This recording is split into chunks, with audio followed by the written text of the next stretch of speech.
আসসালামু আলাইকুম প্রিয় দর্শক, সবাইকে ঈদের অনেক অনেক শুভেচ্ছা। আজকে মজার রেসিপিতে তৈরি করে দেখাবো ঈদ স্পেশাল গরুর পায়া অর্থাৎ নেহারি। ভীষণ মজার, হোটেলের চাইতেও বেশি মজার এই নেহারি আমি আজকে 1 ঘন্টায় রান্না করে দেখাবো। আর কতটা সফট হয়েছে সেটাও খাওয়ার পরে বুঝতে পারবেন 1 ঘন্টা রান্না করার পর। যে নেহারি 5-6 ঘন্টা বসিয়ে রাখতে হয় সেটা আমি আজকে 1 ঘন্টায় রান্না করব। সেই রেসিপিটি আপনাদের সাথে শেয়ার করছি। সে পর্যন্ত সবাই সাথে থাকবেন। আশা করছি রেসিপি ভালো লাগলে পাশে থাকবেন, ফলো সাবস্ক্রাইব করে। একটা রেসিপি বানাতে আমাদের সারাদিনের অর্ধেক লেগে যায় প্রিয় দর্শক, তাই ফলো সাবস্ক্রাইব করে দিবেন। আপনারাও উপকৃত হবেন, আমিও উপকৃত হব। যারা রান্না করতে পারেন না তাদের সবাইকে বলছি আমার রেসিপি ফলো করে রান্না করবেন, দেখবেন সবাই খেয়ে খুবই পছন্দ করবে। রুটি নান রুটি, আটা রুটি, পরোটা দিয়ে এটা পরিবেশন করতে পারবেন। ভীষণ মজার, দেখিয়ে বুঝতে পারছেন কতটা মজা আর কতটা সফট হয়েছে, আর খেলেও বুঝতে পারবেন কতটা মজার।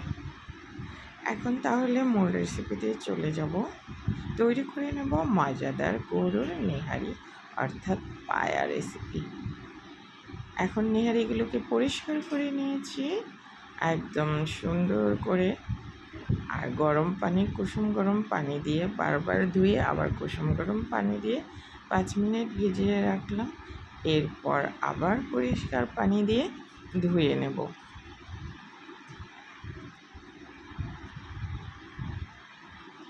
বারবার কচলে কচলে পরিষ্কার পানি দিয়ে এগুলোকে ধুয়ে নিচ্ছি। এবারে ম্যারিনেট করব। ম্যারিনেট করার জন্য এখানে দিলাম 1 কাপ বড়, একটু ভারী ভারী করে পেঁয়াজগুলো স্লাইস করে কেটে নিয়েছি। 1 কাপ পেঁয়াজ কুচি, আর দিচ্ছি 6-7টার মতো সাদা এলাচ ফাটিয়ে দিয়েছি, কালো এলাচ 2টা, এতে করে এলাচের সুঘ্রাণ বেরিয়ে আসবে, একটু ফাটিয়ে দিবেন। আর দিচ্ছি স্টার এনএস বড় একটার অর্ধেক, এখানে বেটেছি জায়ফল অর্ধেক, জয়ত্রী অর্ধেক বেটে নিয়েছি, সেই পেস্টটা দিব। এখানে 4 টুকরা দারচিনি নিয়েছি, লং নিয়েছি 5 টুকরা, আর হাফ চা চামচ গোলমরিচ গুঁড়া সব দিয়ে দিলাম এগুলোর মধ্যে। এবারে মশলাগুলো অ্যাড করে দেব। দিলাম 1 চা চামচ হলুদ গুঁড়া, 1 চা চামচ একদম ভর্তি করে দিয়েছি, আর 1 চা চামচ দিলাম মরিচের গুঁড়া, আর হাফ চা চামচ মরিচের গুঁড়া।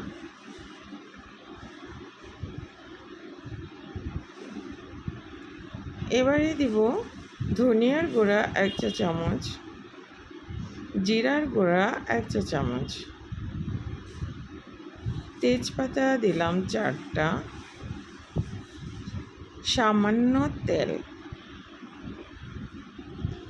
1 টেবিল চামচ লবণ দিলাম, আর আদা আর রসুনের পেস্ট দিচ্ছি 3 টেবিল চামচ। 3 টেবিল চামচ ভর্তি করে দিয়েছি আদা আর রসুনের পেস্ট। এখন এগুলোকে হাতে মেখে নেব, ম্যারিনেট করে নেব। চাইলে চামচ দিয়েও মাখাতে পারবো।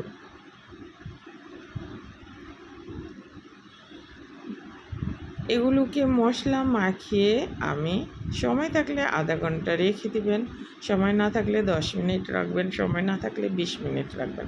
এখন পেঁয়াজের বেরেস্তা দিলাম। 1 কাপ পেঁয়াজ বেরেস্তা করেছি, তার থেকে 1 মুঠ দিয়ে দিলাম, আর অর্ধেকটা রেখে দিলাম। এবারে ওই যে বেরেস্তা করেছিলাম সে তেলটাও এখানে দিয়ে দিলাম। তেল কিন্তু বেশি অ্যাড করি নাই, অল্প পরিমাণে। এবারে এগুলো আমি আধা ঘন্টা রেখে দেবো মেখে, যেহেতু আমার হাতে সময় ছিল।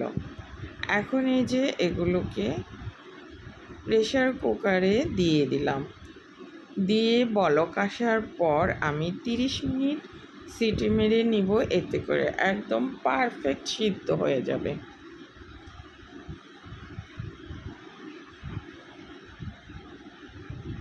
এখন চুলার আঁচ রেখেছি হাই ফ্লেমে।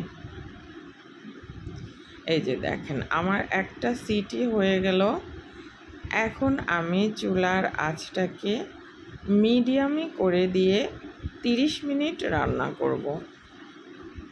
30 মিনিট পর দেখেন এগুলো আমার একদম হয়ে গেছে, পারফেক্ট সিদ্ধ হয়ে গেছে। কত কম সময়তে দেখেন ভুড়ি রান্না হয়ে যাচ্ছে। এবারে আমি ওই যে প্রেশার কুকারের প্যানটা ধুয়ে পানি দিয়ে দিলাম, আর আরও 2 কাপ গরম পানি এখানে অ্যাড করেছি। এবারে আমি 10 মিনিট রান্না করেছি, 20 মিনিট পানি দিয়ে রান্না করেছি। এখন আমি বাগার দিব। বাগার দেওয়ার জন্য দিলাম 8-9টা শুকনো মরিচ, এতে করে ফ্লেভারটা সুন্দর আসবে। একটা বড় সাইজের রসুন কুচি করে দিয়েছি। পেঁয়াজ দিলাম 1 মুঠের একটু কম।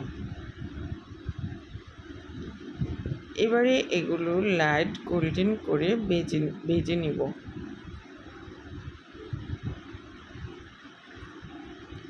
এবারে দিচ্ছি এখানে ভাজা জিরার গুঁড়া হাফ চা চামচ, আর দিলাম গরম মশলা হাফ চা চামচ। এবারে দিলাম আস্ত জিরা এখানে হাফ চা চামচ। এবারে দেখেন আমার ফোড়নটা হয়ে গেছে, লাইট গোল্ডেন হয়ে গেছে। এ পর্যায়ে ওই যে রান্না করে রাখা নেহারিগুলো এখানে ঢেলে দিলাম। এবারে আবার 10 মিনিট রান্না করব। 10 মিনিট পর দেখেন আমার রান্নাটা কিন্তু অলমোস্ট হয়ে গেছে। এখন কাঁচামরিচ দিলাম ফ্লেভারের জন্য 4টা, আর বাকি যে পেঁয়াজের বেরেস্তাগুলো রয়েছে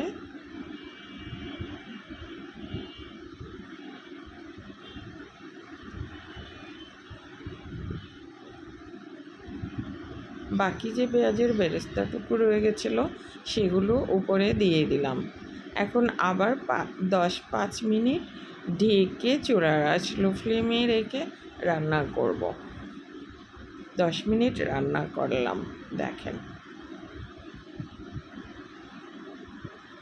10 মিনিট রান্না করার পর এবারে আমার নেহারিটা একদম তৈরি।